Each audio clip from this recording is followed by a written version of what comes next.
கடகராசி அன்பர்களே நண்பர்களே, புனர்பூஷம் 4ஆம் பாதம், பூஷம் ஆயில்யத்தில் பிறந்த கடகராசி அன்பர்களே, நினைத்ததை சாதிப்பதில் எல்லா சூழலும் கைகூடி வரக்கூடிய மாதம் ஆவணி மாதம்.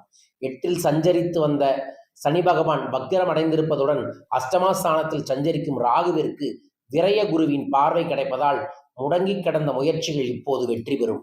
எதைக்கெடுத்தாலும் பிரச்சனை, நெருக்கடி, அவமானம், தோல்வி என்றிருந்த நிலை இப்போது மாறும். திடீர் வாய்ப்பு வாசல் கதவை தட்டும். உடல்நிலையில் ஏற்பட்ட நெருக்கடிகள் மறையும்.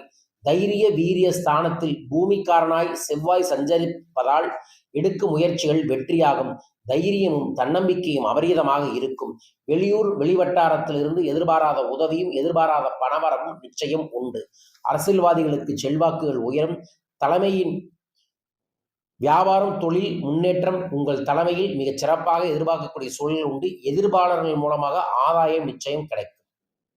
நீங்கள் கவனமாக இருக்க வேண்டிய நாட்கள் செப்டம்பர் 6, 7, 8. அதிர்ஷ்டகரமான நாட்கள் ஆகஸ்ட் 29, 30, செப்டம்பர் 2 மற்றும் 3. ஒவ்வொரு திங்கட்கிழமையும் சிவன் கோயிலில் 2 நெய்விளக்கு போட்டு வழிபாடுகளை செய்யுங்கள். ஓம் நமசிவாய மந்திரத்தை ஜபம் செய்யுங்கள். அநாதை ஆசிரமங்களுக்கு ஒரு 5 கிலோ அரிசியை இந்த மாதம் நீங்கள் தானம் தருவது உங்களுக்கு நல்லதை ஏற்படுத்தி தர வேண்டுமென மனதார பிரார்த்திக்கின்றேன். வாழ்க.